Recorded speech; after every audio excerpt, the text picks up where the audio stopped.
In this certain unfortunate place, many people lost their lives, so the Allies decided to change tactics and built 2 watchtowers above the canyon to keep those monsters at bay, allowing humans to breathe fresh air.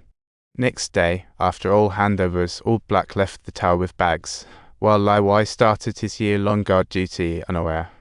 After being picked up by the higher-ups, All Black thought he was headed for a carefree retirement, but little did he know.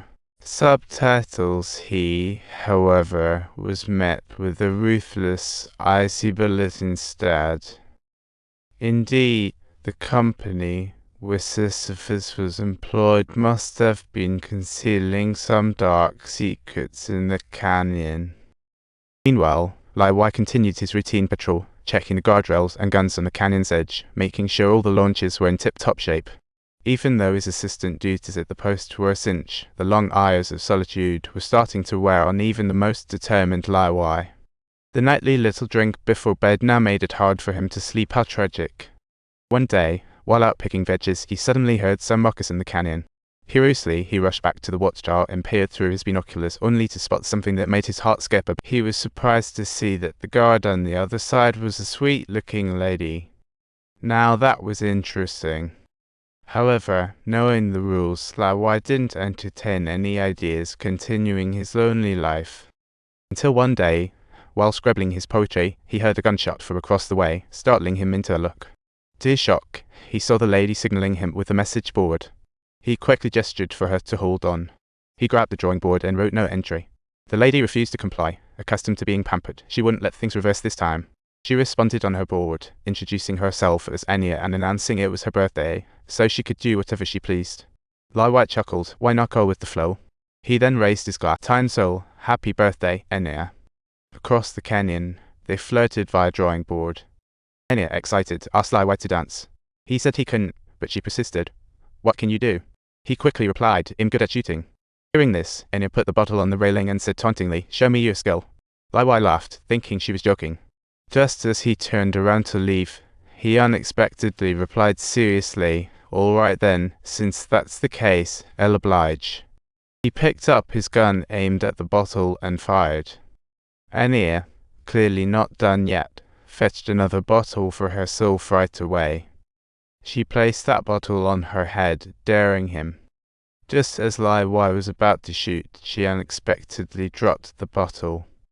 He pulled off all the speakers, signaling Lai Wai to check the canyon below. It was clear those hollow creatures were finally making their end. As an incredible silhouette crept to the west tower, Anya anxiously met Lai Wai's gaze, as if saying, do something. Lai Wai quickly raised his AK, and when he finally got a clear look at the monster, he was momentarily stunned, but then snapped back to reality and opened fire. He saw the overwhelming number of foes and felt a jolt of fear. Instantly, Anya activated her machine gun turret and began her counter-assault. With Lai Wai's precision and Anya's firepower, they sent the strange hollow beings off the cliff. However, before they could catch their breath, the eastern watchtower was now under attack by more monsters. Those hollow beings had some truly monstrous appearances, not quite humans, sporting branches and horns. Seeing this, Anya hastily fired, but didn't expect one of the hollow beings to plummet from the tower and smack into one of the canyon's suspended mines, causing debris to hit her. Noticing this, Lai Wai quickly activated his turret, unleashing a flurry of fire at the climbing creature. Anya soon stood tall on her turret, igniting the canyon as if 2 furious fire serpents unleashed their. She unleashed relentless firepower from her turret, rendering the canyon utterly defenseless against her might. Until the beasts triggered a mechanism on the canyon wall, the automated machine guns on either side of the tower finally sprang to life. In an instant, countless streams of fire twisted together to give the enemy a scorching welcome. No matter how many monsters there were, they couldn't breach this layer of defense, and eventually, as the skies began to brighten, the hollow creatures had retreated, but Lai Wai didn't let his guard down just yet. Finally, after Anya bandaged herself up, Lai Wai burst out laughing. This might just be the most thrilling and meaningful mission he's ever undertaken. After the battle, the two immediately got to work repairing the damaged defenses. Just as Lai Wai was swapping out a detonated mine, a bizarre-looking drone unexpectedly floated up from the canyon's depths. Before the drone triggered the air defense alarm, all the surrounding machine guns inexplicably powered down. What on earth? Fortunately, no unexpected incidents occurred on this occasion. So, the two of them calmly spent several more months playing chess from a distance, even amidst the freezing snowy landscape. Regrettably, Lai Wei's skills in chess were extremely poor, and Enya would constantly issue warnings to him for every wrong move he made. On Christmas Day, they once again picked up pots, pans, and other kitchenware to engage in a remote practice session.